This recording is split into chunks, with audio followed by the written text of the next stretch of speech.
Welcome to BlackUSA.news morning show. I'm your host, William Honolulu Jr. Join us as we explore the news and opinions that impact our community. We break down how the major stories have a very personal, local, and racial impact. No topic is off limits, but even if the conversation gets rough, we're always going to keep it real.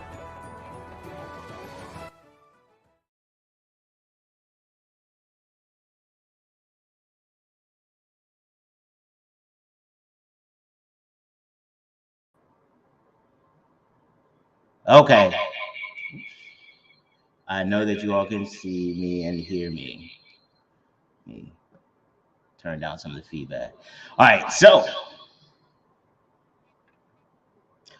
how are you all doing, all my people out there in internet land? I am William Honolulu Jr., and I have the privilege and honor of serving as the host of the BlackUSA.news morning show. This is a very, very, very special morning for me because today starts off our month of Black women.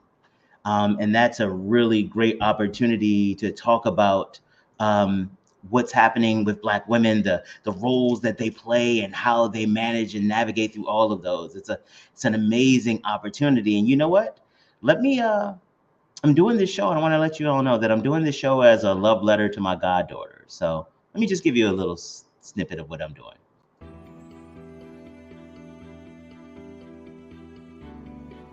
Dear Shanae and Simone, as you move through life as Black women, you will have a very unique experience.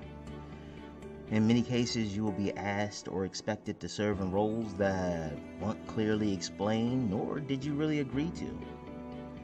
Over the course of my life, I have met some amazing women who have navigated some of the spaces that you will encounter. I want my village to share with you their stories of trials and successes to help provide a foundation to understand your power to choose the woman that you will become and the strength that you can find in your sisters. This series of shows is my gift to you. The women you will hear from are phenomenal. They come from different backgrounds and have chosen different paths for their lives. Each represents a facet of the Black woman experience. Some of the stories may not align with your journey directly, but those stories are even more important. By listening closely, you can learn about uncommon experiences and find ways to support your sisters along your shared journey. I love you all so much, and I hope to see you soon.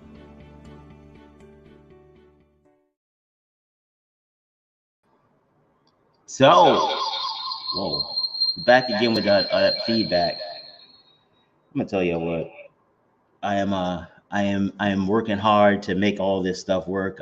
We moved studios again because of some tech difficulties, and so we're still working through it. So I am grateful for your patience and everything. So thank you all.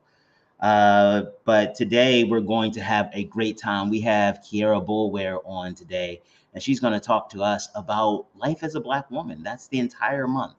We're going to be talking to Black women about what it's like to be Black women. And I'm really proud of the fact that Black USA News has really stepped up and recognized how important it is to honor, salute, and serve Black women. So that is what we're doing today, and we're going to be very excited to do that. Kiarra is an awesome entrepreneur. She is a mom. She is a publisher. She is all of these things. And so we're going to get an opportunity to talk to her about what life is like. Big shout out on this first day of March 2022 to the super producer, Kyle Crazy Horse Morgan. He makes it so that we can, honestly, the reason that we're able to get through the studio as much as we can is because of him. So thank you, brother. I appreciate you always. But we got to talk about the people who make this possible, our sponsors.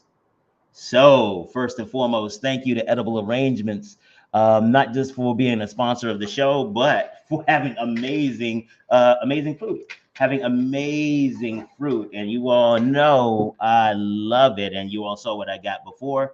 this wonderful basket that was given to me by my friend Brandy. I had it door dashed all the way over to my place. So if you have an opportunity to celebrate something or you want some really good food, make sure you stop by Edible Arrangements. Their locations in Govins, right off of York Road in Baltimore County, and their location in Randallstown, and their location in Pittsburgh if you find yourself in that space, in that place. Oh, let's see what else. Oh, we got to talk about Murphy, Falcone, and Murphy. They have been protecting the rights of Black people for my entire adult life. Judge Murphy has been a staunch advocate for African Americans, for justice, for civil rights, for equality. He's been on that my entire adult life. And so I am so grateful that they have not only continued to do what they do in the community and to help people who have civil issues, but I am grateful that they are a sponsor of BlackUSA.news. So big ups to Murphy, Falcone, and Murphy. Thank you for all you do. Now, if you find yourself in a situation where you are on the wrong side of law enforcement, where you feel that things may not be really going your way, what I would suggest you do is that you contact J. Wendell Gordon. J. Wendell Gordon is known as the warrior lawyer, not just because it sounds good and it's cool, but because he's really out there fighting for his clients. He is really out there making a difference in their lives. And so it is awesome to have that kind of representation for you. So if you find yourself in a situation where you don't have resources or you find yourself on the wrong side of a criminal justice issue, make sure you call the warrior lawyer so he can come out and fight for you. Oh my gosh, let's see, who are we going to talk about next today? We got to talk about STEM City USA and Dr. Tyrone Taborn and the good folks over there. We are very proud to be the first Black media company to stream in the metaverse. That is a really big deal because the metaverse is where technology is going. Metaverse is where art is going, and metaverse is where education and industry is going. And if we fall behind early on, that might mean that we never catch up. So we are happy and proud of all the work that Dr. Tyrone Taborn and his staff at STEM City USA is doing. If you haven't been to the metaverse, this is a great opportunity for you to do it. Jump over and see what's happening. Our newest sponsor, I Am Black Wall Street, a book by Donnie Glover. It is not just a piece of scholarship that reflects on what happened, the tragedies in Black Wall Street. He does something a little bit different. What Donnie has done is that he's taken a look at how Black Wall Street got started.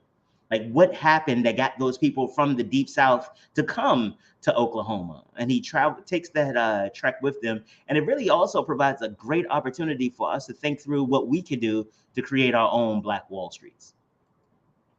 And speaking of Black Wall Street, here's one of my mentees and an incredible entrepreneur, Ashley Tate.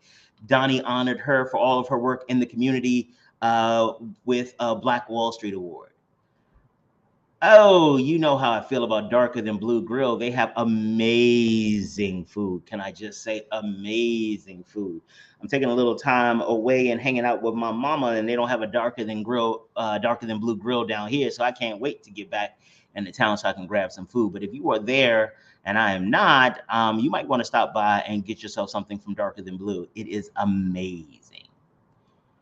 Let's see. Oh, and the last but not least, my company, The Grinding Gang. We help you take your business to the next level because it's difficult to figure out what to do in business. There's so much information. There's so many people telling you, go this way, do this, do the other. And it's like, well, what should you really do? At The Grinding Gang, we help you figure that out. We help you figure out what is in your best interest and how you can develop your business to make your interest and your needs happen. So give us a call at The Grinding, or hit us up online. The Grinding Gang membership is free. Now, everything ain't free, but membership is free. And it gives you access to a lot of templates, a lot of documents and examples, and to some of our free events. So that's what's up. So yeah, those are our sponsors. Oh, and I got another thing for you, a sponsor that is coming on board soon, Breadcoin.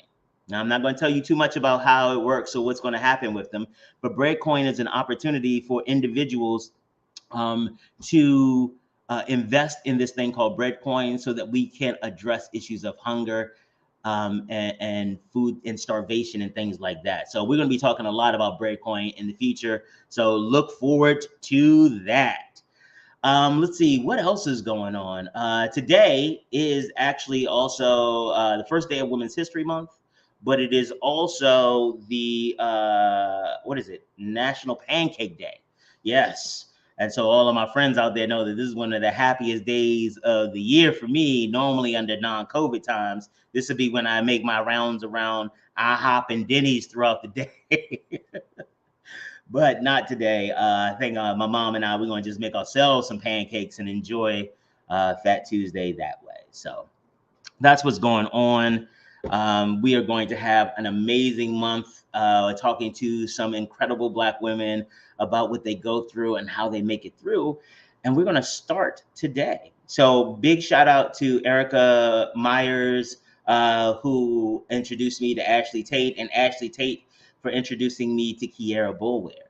And ladies and gentlemen, I have the pride, privilege, and honor of introducing you to Kiarra right now. Hello. How are Hello, you? everyone. I am great. How are you? I'm doing pretty well. I'm doing pretty well. So first, thank you for joining me today. It's a really big deal for me that, and as you heard in the intro, I know that my goddaughters are going to grow up in a world that may not treat them well.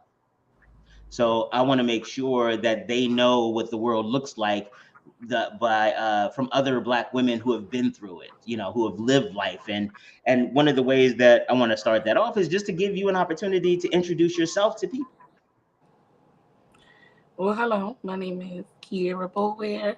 My brand is Kiarra Writes, as I am an author. I'm a publisher. I'm also the owner of a home health agency. Oh, okay. I But didn't know most of about the all, home I'm a health agency. mom.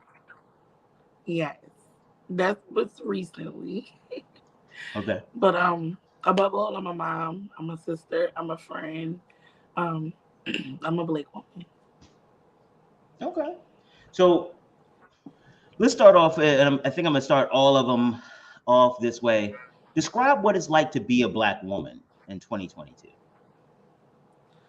Um, I feel like in 2022, being a Black woman is so confusing, if I could choose one word to describe it, because you have to be strong, but Mm-hmm. you have to be sensitive. They want you to be happy, but you're also busy.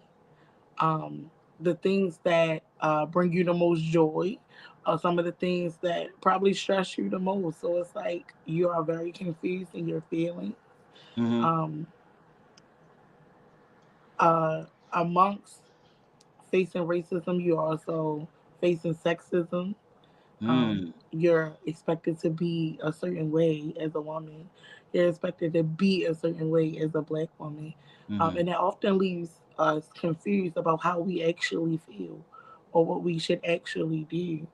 Um, because we're so busy trying to live up to the standards that are set for us by people who aren't Black or even women at that. Hmm. So, so tell me a little bit more about these roles that you find yourself in. I know you talked about being a mom, being an entrepreneur, and how people try to fit you into these boxes where, oh, you're a woman, so you should behave like this, but you're a woman, so you should also behave like that. How do you Right. find, and so first, thank you for that. Thank you for that. That is one of the things that I have seen, and I'm so glad that you started off talking about it that way. So, what how do you end up in roles that you didn't sign up for? Like I know that that happens a lot to a lot of my female friends and things, but how do you end up, or how have you found yourself in those situations? Um, by trying to do what society says is right. So for instance, I'm a writer. I've always known that I was going to be a writer. Mm-hmm. I've always known that that's what I wanted to do as a career.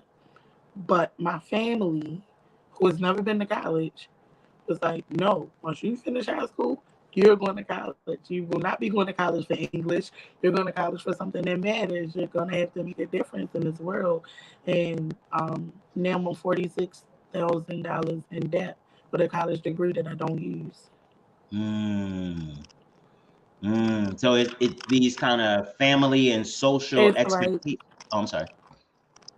it's like not just family, but like society set these standards, and sometimes we're forced to believe that if we don't follow those standards, that we have somehow failed or have fell Mm, short of the bar.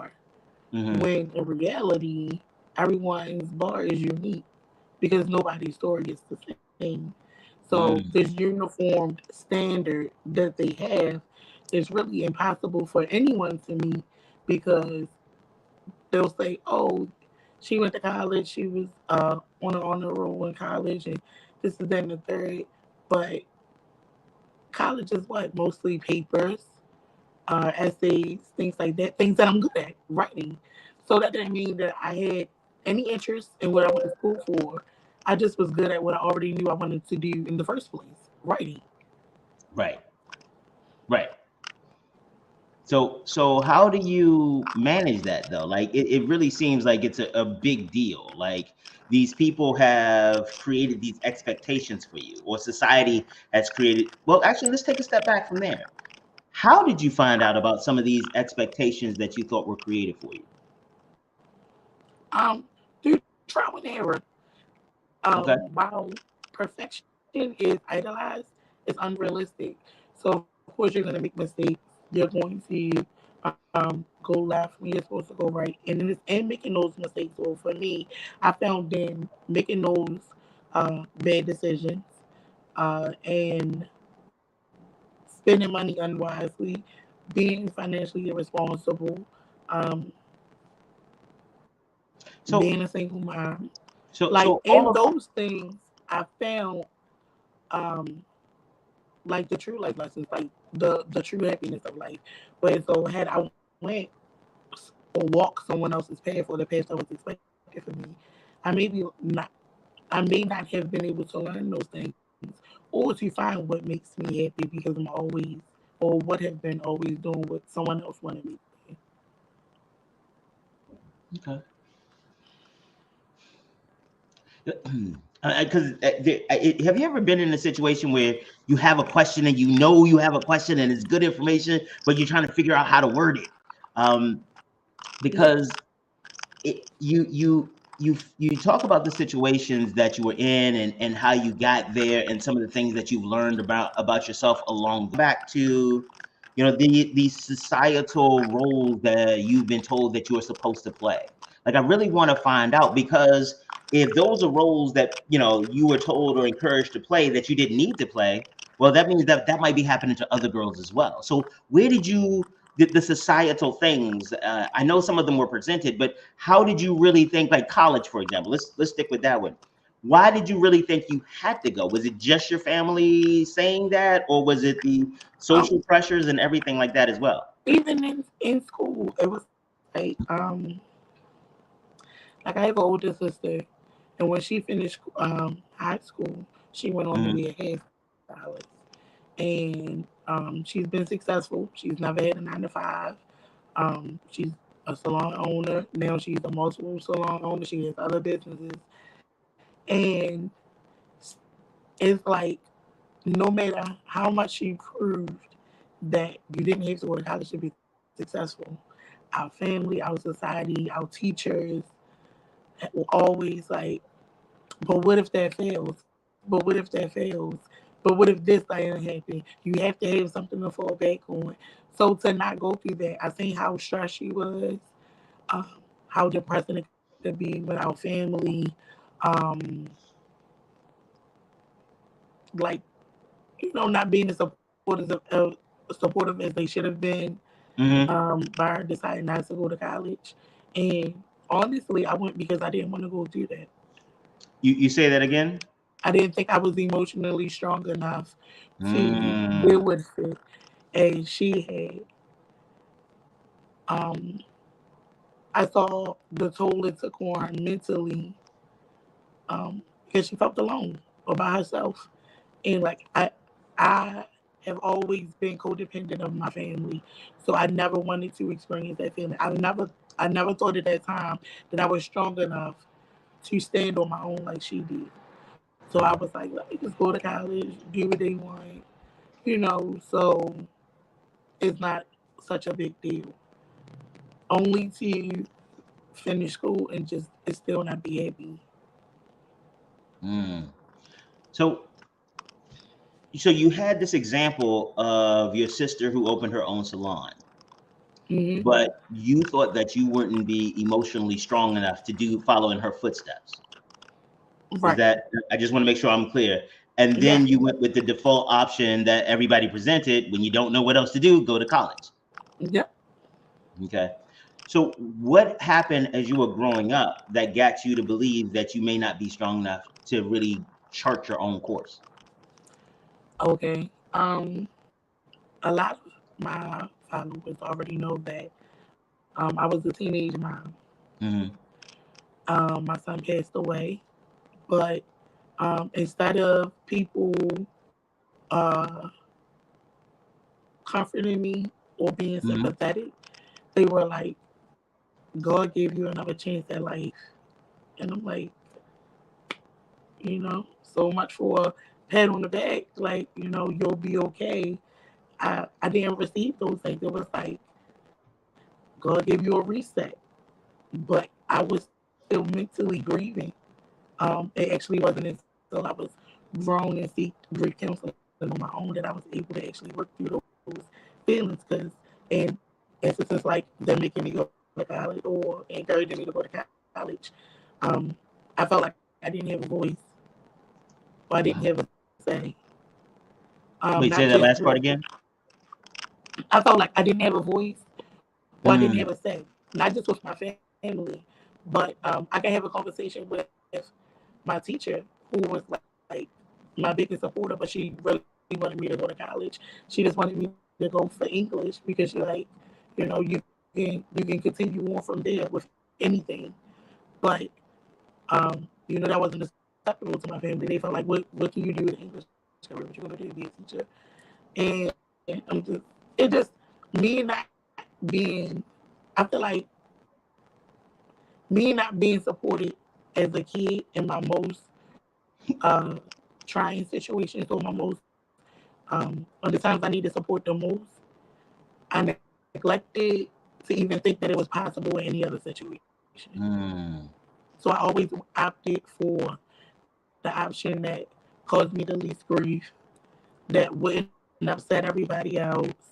Um, Especially like my grandmother. My grandmother raised us, so it was just important to her for us to go to college, and then it became a pressure because everyone after me was like, I'm doing my own thing. Like, if that's what you want to do, that's what you do. But I'm doing me.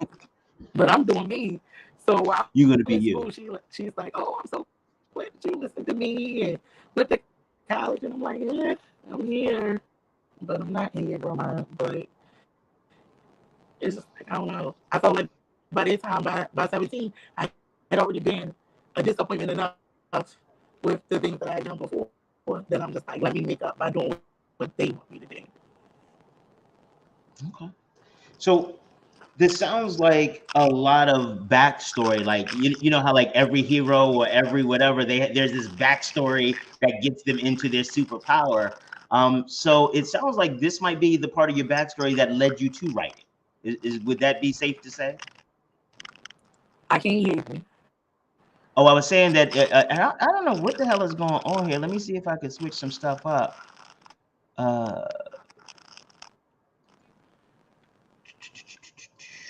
I'm sorry, I'm trying to adjust some things, making sure. Is that different? Better? Is this better as a speaker? I mean, as a can you hear me? Yeah, Can it's you just hear like an me? echo, but it's fine. I can hear you better. There's an echo. I hate that. I don't know why that's happening. It's so annoying. Oh. Um, we're gonna get all of these technical issues resolved one day. It's gonna be so amazing one day when we get it all resolved. That's the thing. It's fine. The cool part is that I have the monitor up, so I know that the people on YouTube and Facebook can actually hear us, even though we seem like we're having trouble hearing each other. So one of the things that I was saying was that writing seems to be something that saved your life. Like all this led to you finding your voice. Is that accurate? Absolutely. Okay. When I wrote my first book, when I published my first book, I had probably already written 6 or 7 books before that, but I Wow. never wanted to, um, because it was just therapeutic. It wasn't. I didn't believe that it could be a career anymore. Like I believed wholeheartedly that I had to do something different, that it wouldn't pay off. Never mind the fact of how many writing contests I had won, how many poetry contests I had won. My grandmother would come to all of my poetry recitals and she'd be like, "Oh, you are so great," but it was never enough to make somebody believe that it was enough to be a career. No matter the fact that I graduated school in 11th grade because of my writing abilities, Mm-hmm. or on a roll in college, it just was like writing is not a career. So And what made you think that wasn't true anymore? Because I'm grateful that you figured out it wasn't true. let me tell you, I went through a breakup that was so embarrassing that I didn't want to talk to anybody. I didn't want to talk to a single soul. I didn't want to tell anybody um, how stupid I felt, like believing the one thing that I could give any woman, but especially Black women, is like you are not alone. You are not unique in your situation. Someone that's gone through the same thing that you've gone through. And I had no idea until I published my first book. And Mm. everybody was like, "Oh my God, me too." And I was like, "For real?" And they'd be like, I remember when I first started doing interviews for my book, they would be like, "Is this a real story? Is this about your life?" And I'd be like, "Girl, no. I could never." And it was like, I remember I did a speaking engagement, and it was at that engagement that I told the truth. They like, "Yes, this is something I experienced," and like that was my best engagement because it was like I was being real, I was being authentic. I was taking accountability for the part I played in my own heartbreak, and in that I was able to encourage somebody else. So it was like, let me write this book. My friend like, "Girl, make it a book." Publish the book. I published the book, and it was like amazing the support that I got. I Mm. never expected it. I was like, I wrote the book. I only ordered 50 copies of the book. Those 50 copies was gone the day I put that the book was on sale. And I was just like, okay. And then it wasn't until my third book that my grandmother was like, "Okay, maybe you can be a writer." I'm like, "Yeah, you would say that $47,000 later."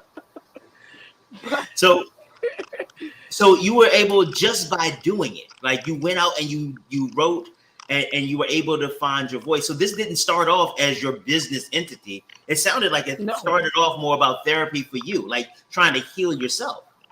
absolutely. Absolutely. It was like, but I've always written for healing because it was a lot of us. We only had my grandmother, we and my grandfather. Like my grandfather worked a lot. My grandmother had all of us to juggle. So it was like I'm in the middle. I don't find that the oldest ones was responsible for the little ones. It was like the middle ones was just stuck to Right, figure it right. out. Too young to hang with the old ones, too old for the little ones. It was a lot.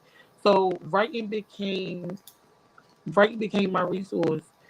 I would be like, I will never forget. I had a third grade teacher. She was my teacher in the fourth grade team. It's called.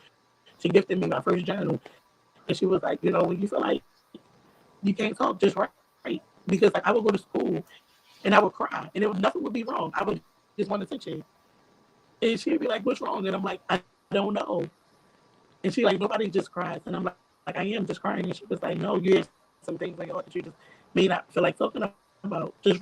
And I used to write so big, and I probably filled the journal out in like a week. And I was like, "I need another journal."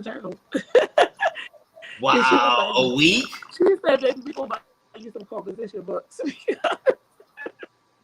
And she did. She would have bought me 5 composition books. And I've never stopped writing since then. Wow. Wow.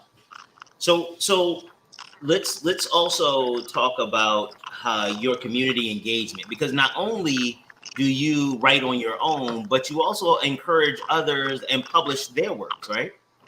Yes. How did you get into that? So I met a guy. I went to Atlanta for my birthday in 2016. And I met a guy who we went to, it's called, they have a event called Bonfire ATL, where like artists come and they perform, and they have all these vendors. It's very Afrocentric. It's very nice. The vendors are always like artists and craft makers and things like that. Make them, and it's all free. The only people that have to pay is like the attendees. So he was writing. He was sitting there and he just kept saying the same line over again. And he was like, like being frustrated because it was on time for him to perform. And I'm like, hey, what are you writing? And he was like, trying to find a line for this song because a line that he had wrote before was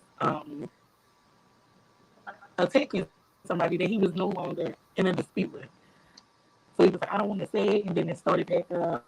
And I was like, well, why don't you write X, Y, and Z? And he was like, you a rapper? I was like, I just know what sounds good. Like, I know how to appeal to my audience. So it was like, and he wrote it. I mean, and he went up there and he rapped it like he had practiced it forever.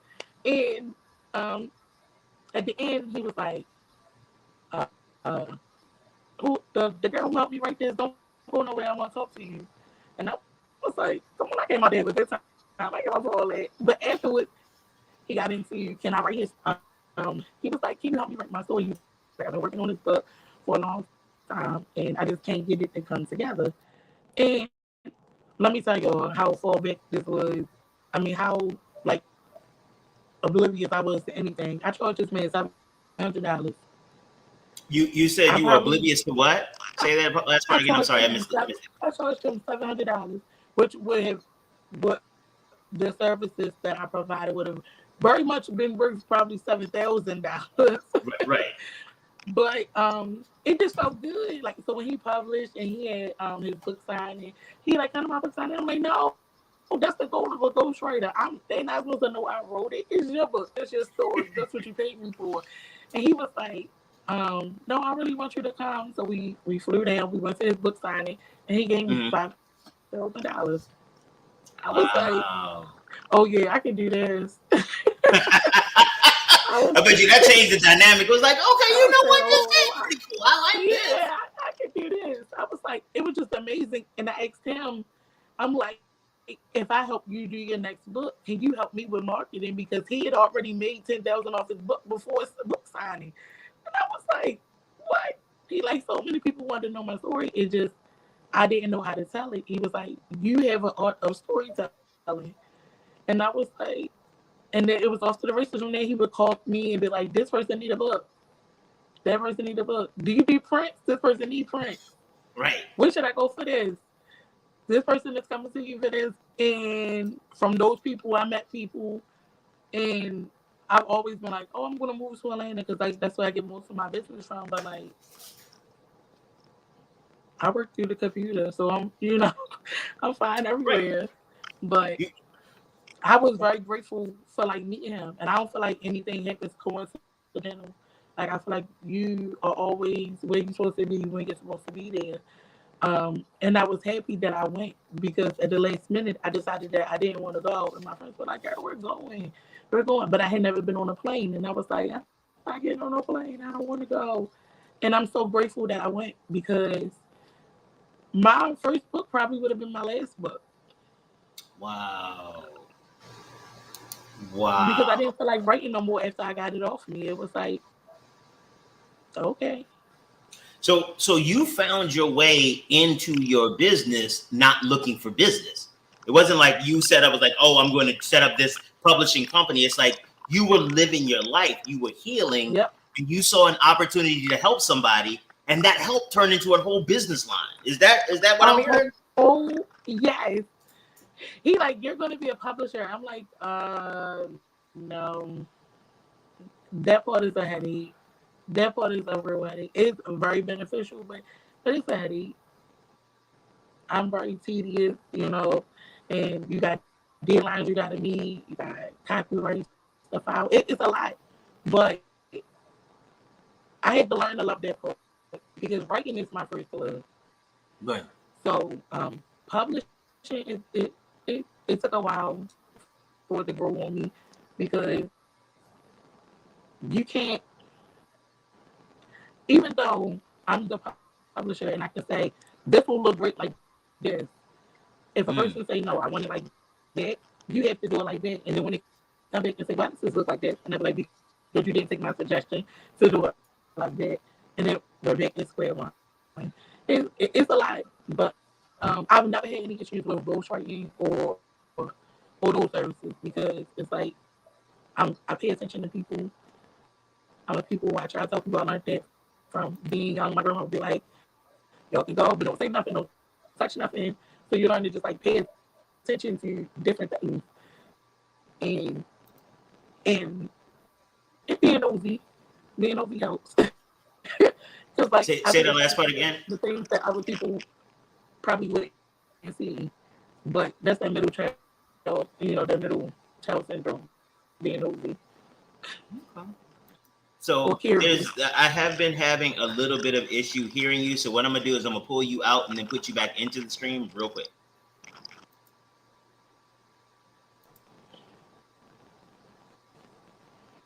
All right. How about now? Can you hear me? Can you hear me? I can hear you, but it's still a little choppy. But it's okay. We're gonna make it work. I every time I think I've gotten 3 new computers, so I'm beginning to wonder if it really is the computer issue. But this is one of the things that happens in business.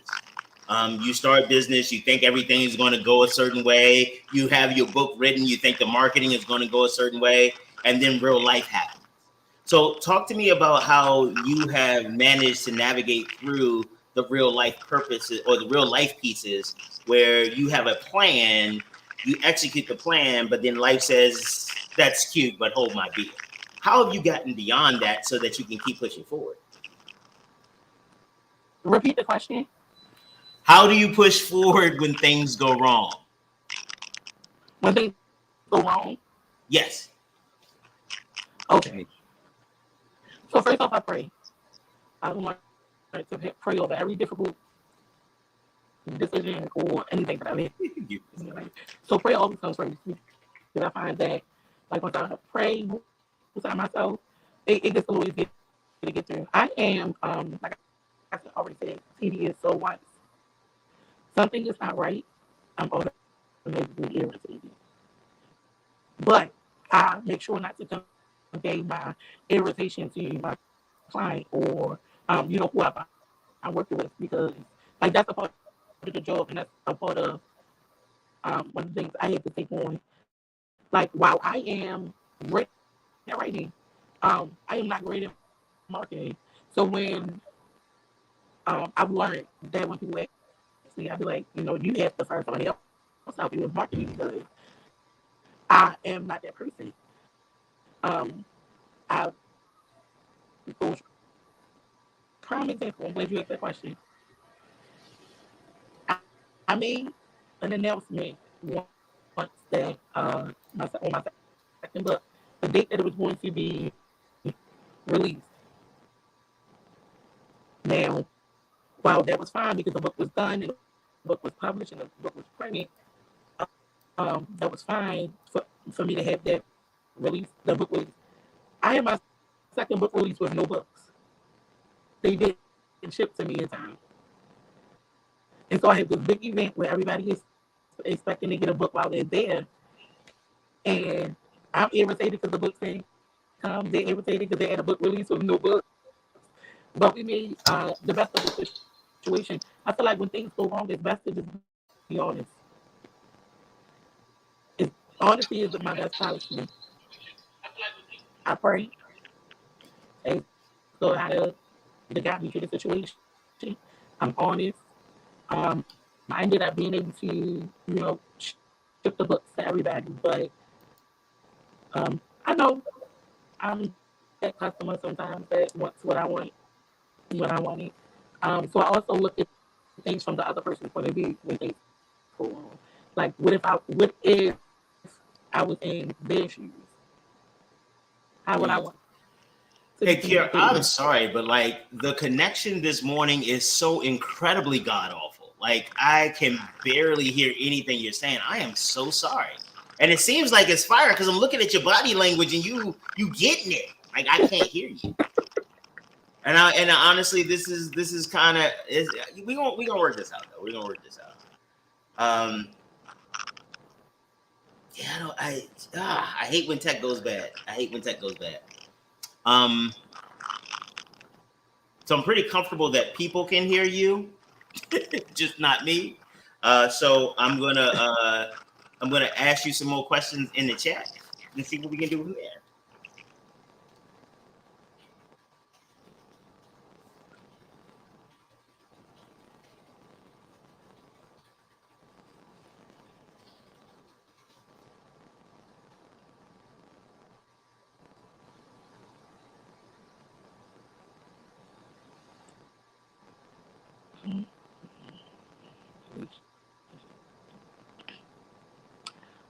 Are we saying romantic relationships or any relationship? Because my most important relationship is with my daughter.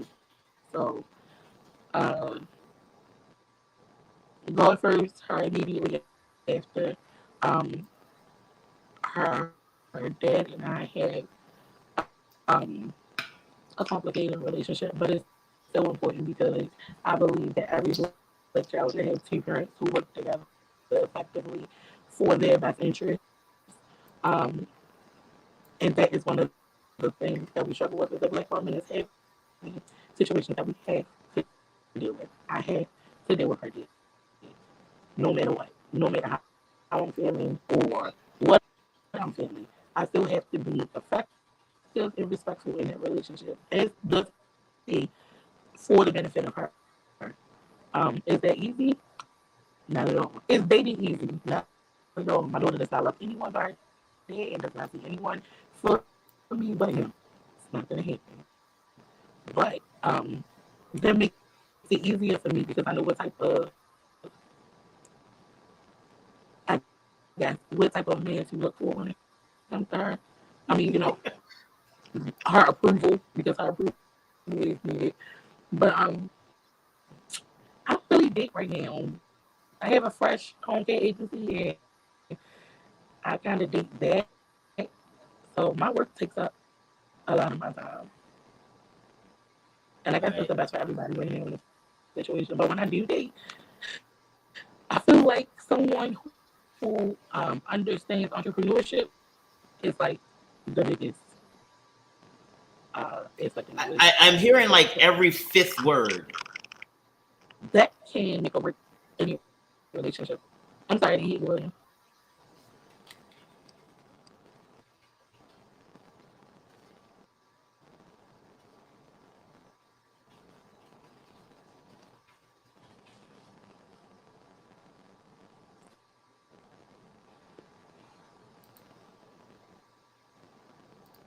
I can hear every fifth word. Oh man.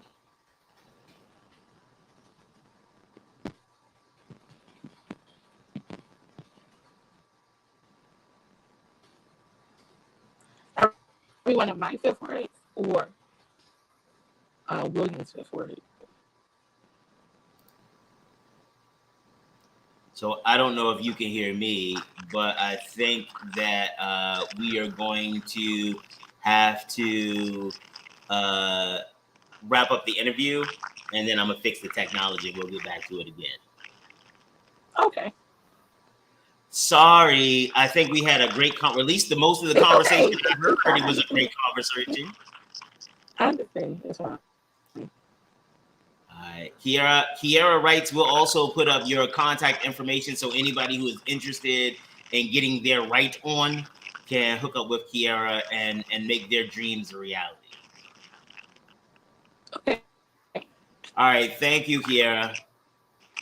No problem. Man, ladies and gentlemen, another tech issue, but we're going to work it out. I am grateful for you all for working with us and sticking through. So tomorrow we will have Stephanie Jerger as part of our month of Black women. Yeah. Thank you, Kiarra, for a lot of insight. So again, what I heard sounded wonderful. And I'm looking forward to hearing more and us rescheduling with Kiarra so that we can make it happen. Yeah, this is real life, and sometimes real life does not work out the way that we had anticipated. But you know what does work out the same way? That we will be Black tomorrow.